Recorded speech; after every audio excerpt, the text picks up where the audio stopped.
Welcome back to Foreign Founders Podcast. This is a podcast where we interview immigrant founders and foreign founders about their startups, their journeys, and one today we have our guest for this episode, Shirley Yu.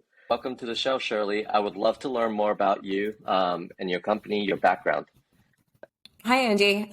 Thanks for having me. I'm Shirley Yu. I'm a Chinese American founder. I'm based in New York City. I'm working on Choosii with two eyes, which is a space for collectors to come together where we show off and sell from our collections. It's kind of like a convention Nice. center or a festival. The social aspect of it is the fun of Choosii. It's the main part. I have an exotic plant collection. It is the reason why I live on the Jersey City side, because I need the big windows to, so my plants can soak up all of its energy. Yeah. But I probably have like 50 different species of plants. Probably five of those species have albinism, which is one of my sub collections that I have. It's funny, I have collections of collections. But yeah, part of being a collector, it's this great thing that really helps me with being a founder too, because I feel like collectors are so intentional. They're so, we're so obsessive. We're always making our collection better. We're always like iterating on it. So I feel like part of these qualities are what helps me be a founder for collectors too.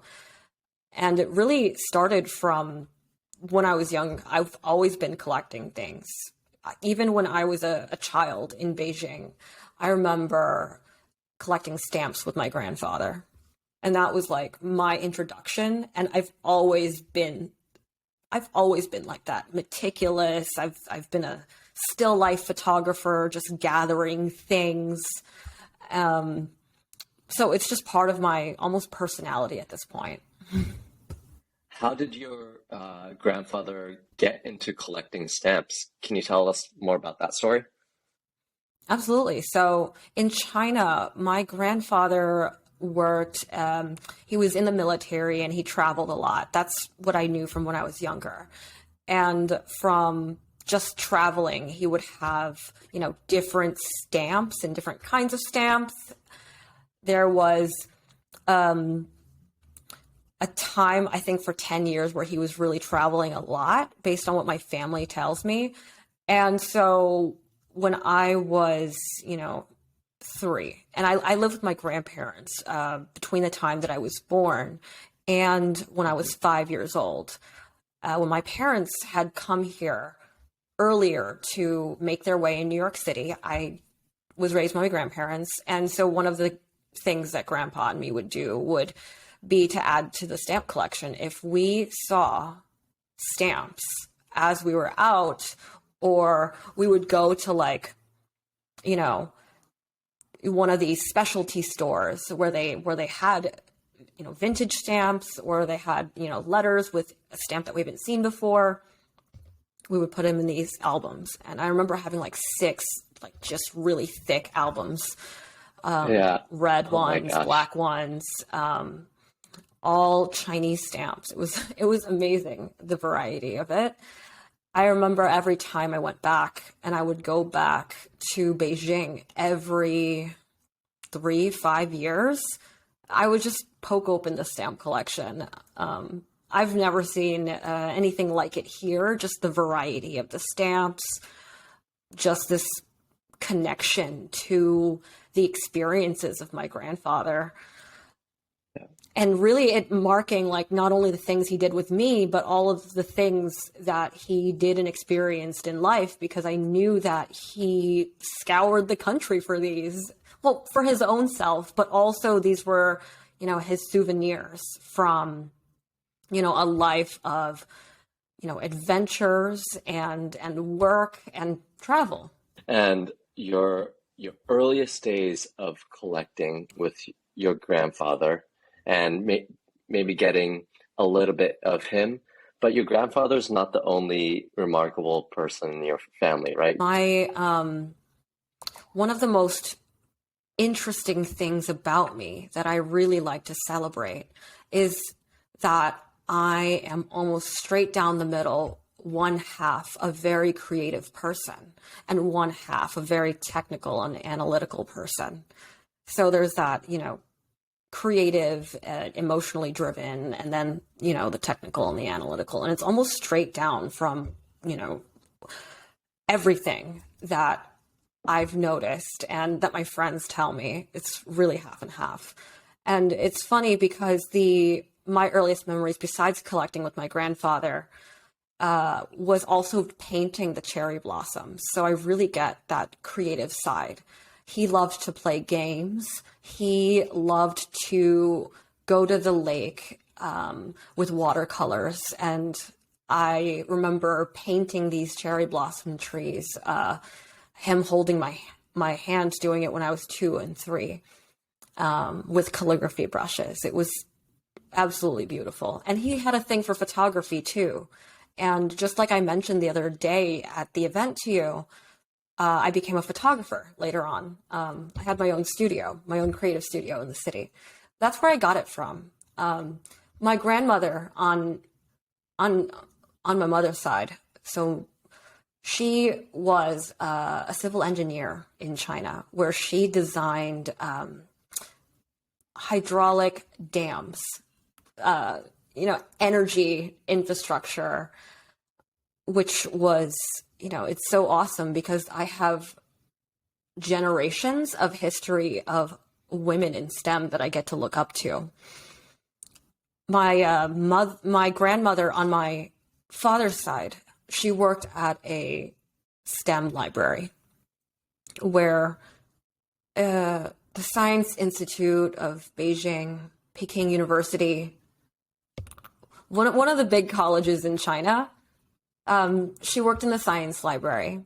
And my grandfather was a physics professor for his whole life.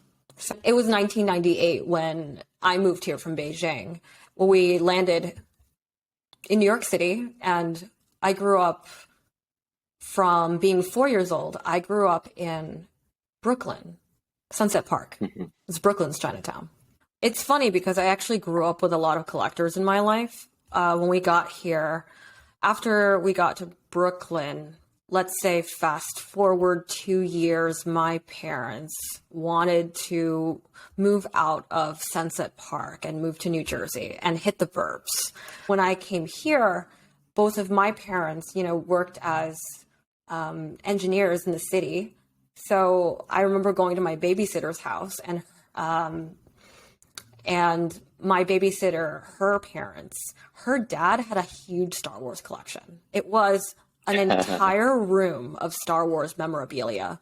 I would have to say like glass boxes of unopened figurines, of, signed things and posters.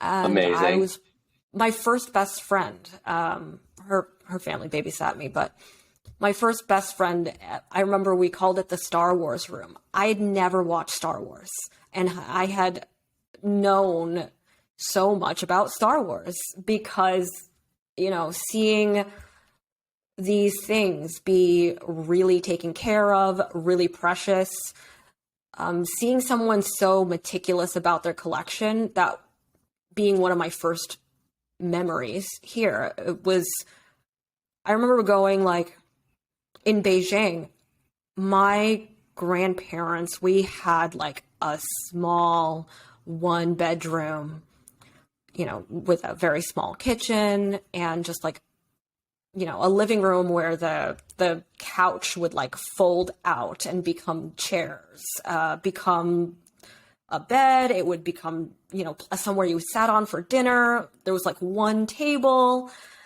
And I just remember it being here. And the first time we moved to the suburbs, and keep in mind, our place in Sunset Park was a small, 1-bedroom, 2-bedroom, or 1.5 apartment back then. Just really not a modern apartment, like a tenement style apartment. And I remember the first house in the suburbs, I was like, I can't believe that there is a person who has a whole room just for these Right. Star Wars figures. Because I remember in China, like I slept in the same room that was like the dining room. That was also the living room. That was where we also had our clotheslines on the windows. So moving there, just remember, wow, this is such an abundance. There's such abundance here that there is an entire room full of Star Wars figurines, and it was so interesting. That was so interesting.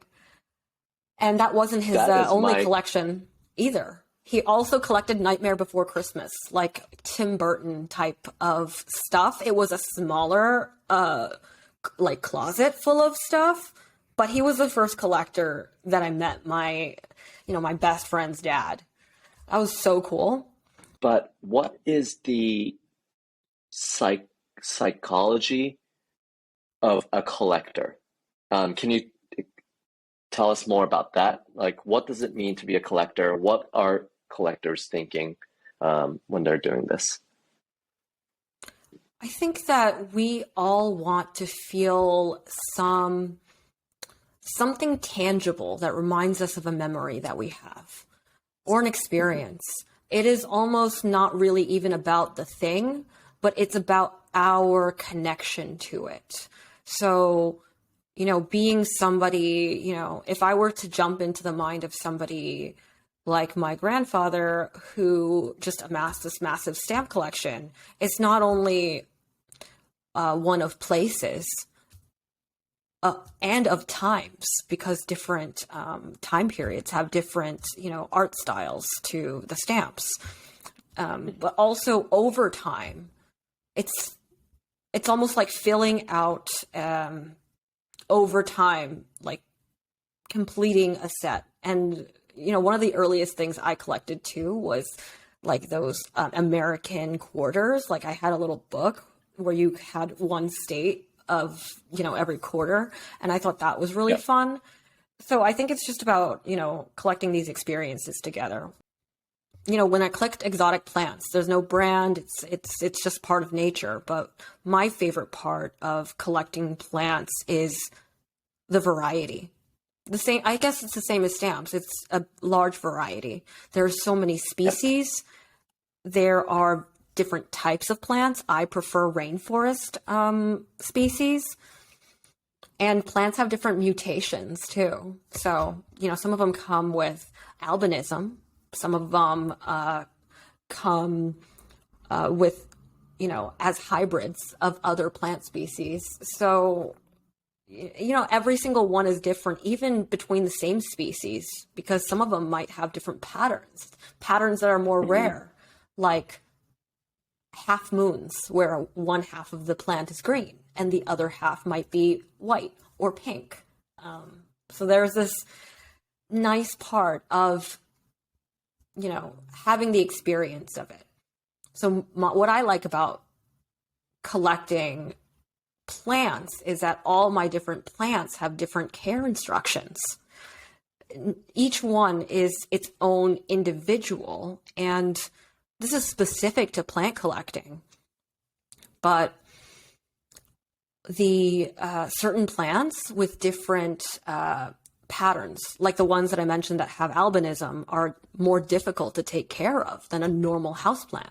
It's because only the green parts have chlorophyll and the white parts don't have any. So amongst plant collectors, it's a big flex to actually have this kind of plant, because it means, wow, and keep you it actually alive. know a lot. And keep it alive so that it actually stays in your collection. The flex amongst plant collectors is you must know the craft of care. You must know a lot about each plant species if you are able to have such a large variety and still care and keep them alive. So tell me more about Choosii. What does Choosii do? What can I do on Choosii, and what are you building? Right. Like I said, as being somebody who has a lot of, plants with albinism mutations, that's a big flex. So I think that the main thing that motivates me as a collector is just other plant collectors for me. That's the social aspect of is what we get out of Choosii. So on Choosii, you can follow your favorite collectors. You can follow collectors that are collecting the same types of stuff that you are, whether it be categorical or thematic. So if you collect watches, if you collect creepy dolls or crystal balls, we use AI to cluster collectors together based on how similar their collections are. I call it like a Pinterest for possessions because we can make collections of our own. And it's really fun for a collector to showcase every single kind of collection they might have. So if you have a Star Wars collection and a Nightmare Before Christmas collection, for example, if you have things, we try to find people that have similar things to you so that you could follow along every time they scour the world and find something to add to their collection. They update all their friends. So think of all these collectors building in public. That's the fun part. So one of the ways that we're different from other social spaces, I would say, is if you think about what social spaces were optimized for, they are mainly to show someone's personality. But collectors' personalities relate to our things. We actually identify a lot with the things that we collect. So Choosii relates our identities with our things, letting us showcase our own taste and style with the things that we collect. We want to make sure that all of our content on Choosii, all the user-generated content relates to a thing. Every time you post something, you're also authenticating it into your possession. So that's the fun part. It's not just uploading a photo. It's actually capturing what your thing looks like right now. Think about like Be Real versus TikTok. It's that authenticity, validity. Our validity comes from our things. Now, when it comes to different community spaces that are available right now, Reddit, Discord, Facebook groups, a lot of these platforms are optimized for discussions. And I would say not differentiation. If you were just optimizing for free speech and for vibrant speech, you don't necessarily differentiate yourself through you don't really show off anything on your own. You kind of just contribute to threads and comments and feeds in general. So one of the things that we offer on Choosii is more of a space for individuality. We're a home for your collection rather than just topics, I would say. Yeah. And when it comes to like Pinterest and Instagram, where you can showcase visuals, the difference with Choosii is all of the visuals, all of the posts that you make are also related to one of the items that you own. So when it comes to, a Pinterest or an Instagram, I would say that those social channels are optimized more for aesthetics, but not like the authenticity of owning the items that you own as a collector. Can you tell me more about what the collector environment, how does it make it different from a traditional marketplace? Right. So Choosii, I would say that the framework I want to use for Choosii is a networked marketplace, a market network. What that means is that on the social side, the difference is that being collectors ourselves, all collectors are sometimes buyers and sometimes sellers. And that's just because if you think about what a collector is, our things are things that we're all proud of. We're not always selling them. We're not always buying them. Yep. And we have limited space. We also probably dedicate a limited amount of funds to our collections. It's almost like a closet. You can't have everything in the whole world. You have to be a little choosy about what's in there. And how do you Yeah. choose, right? As collectors, we're not seen as better collectors necessarily by having the most stuff, but also about having the tightest curated, like the best stuff, right? The best Hmm. collection for us. So in order to keep our collections tight, whenever we want to buy something, it's very likely that we actually need to clear off some space, something that doesn't, spark joy anymore. So it's Hmm. almost like a conveyor belt economy, a circular economy where as soon as I buy something, I'm also selling something because, look, I have one cabinet, a glass cabinet with my plants in it, humidity controlled. That's my display case for my rare plants, but it's not an infinite amount of space. So I have to think about which ones are worth keeping and which ones might make another collector happy. Somebody who just got into collecting, we're actually finding on Choosii, we, our users are actually showing that they spend more on their collection than they sell their things for, which means people aren't selling to make money necessarily. People are selling to support another collector's collection so that you can then have the space to add something new to yours. It's almost Hmm. like buying and selling isn't the point of Choosii, which makes it different than a traditional marketplace, like an eBay, for example. Yeah. Buying and selling isn't the point. It's one way that we engage with each other. Just like on Venmo, right? On Venmo, sometimes you're paying your friend, sometimes your friend pays you. These transactions are happening in the course of living your everyday life. We're not all going out there being like, I am, you know, an entrepreneur, or I am a store or a shop or a business. We're just people living our lives.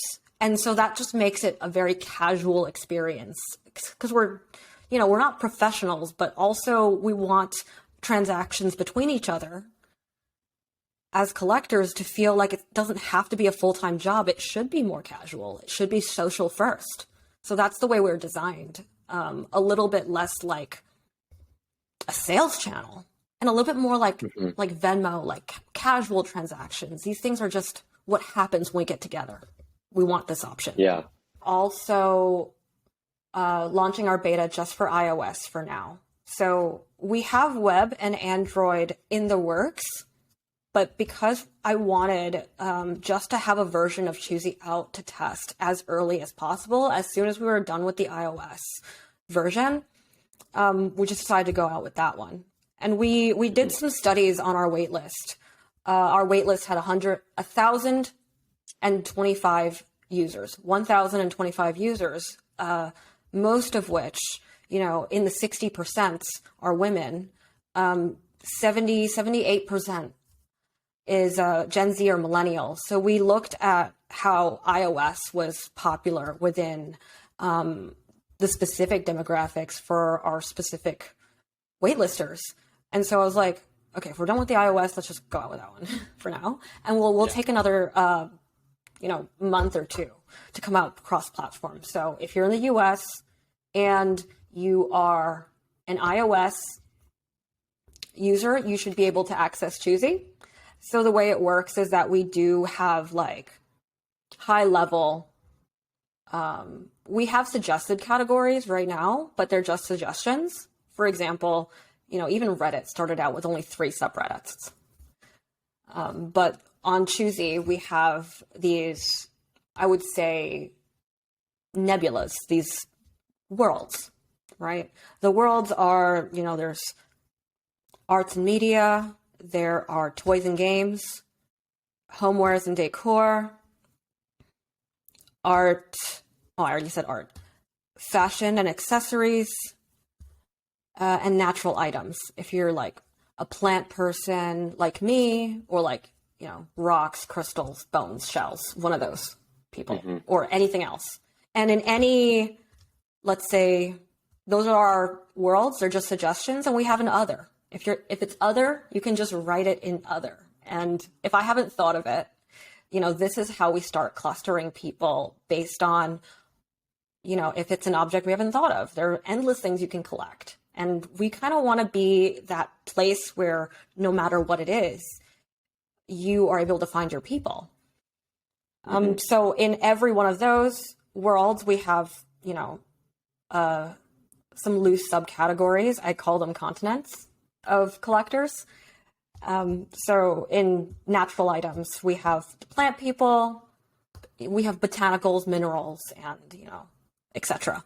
So these are little buckets that we start with. But every single continent, every single world, on every level, there's an other category. So whatever it is, we still actually want to make sure your feed is still for you by having things that are similar to yours. Are you ready for the 2 closing questions? Absolutely. Hit me. Awesome. So what is something that you've learned about yourself while you're building your company, Choosii, that you got from your, world-spanning background? The one thing I think that anyone at any point, no matter how big Choosii gets,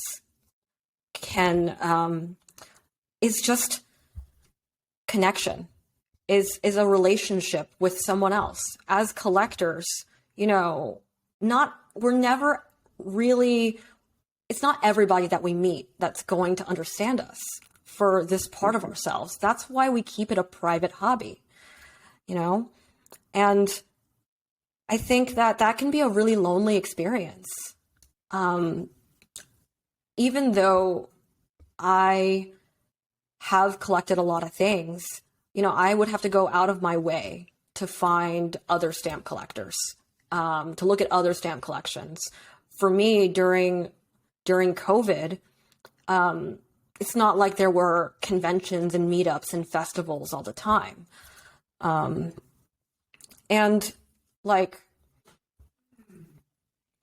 I think the one problem that we really hope to solve is rare items, rare people, right? The kind of people that get obsessed with, items that are odd or obscure or niche, and it's my hope that, in the future, Choosii could be that kind of global platform where I collect plants, but I can meet someone in Japan that does, and someone else in London that does, and we could all kind of follow along as we collect together. And that's what I mean by social. That's what I mean by social item discovery. It really means when it comes to these things that we like, we can have relationships with things and people that is long term. We can make really meaningful relationships with each other, no matter where we are, just based on what our passions are. My last question for you is, what are you most hopeful or optimistic for?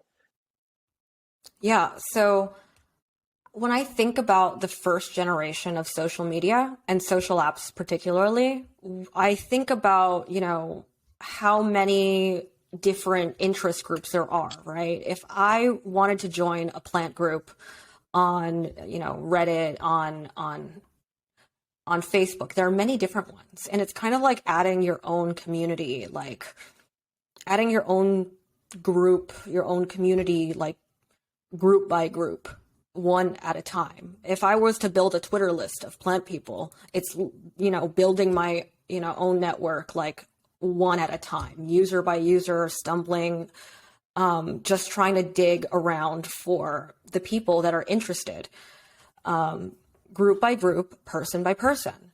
And, that's all changed after, for example, TikTok.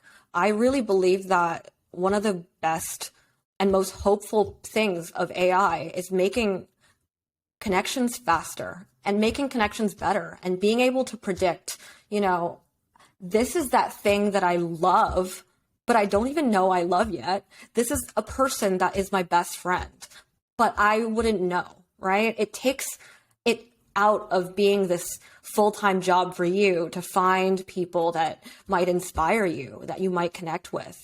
And my hope is that we spend more time in interacting with each other, in building good relationships and keeping and staying in touch with each other, and finding each other isn't, is not all this work. I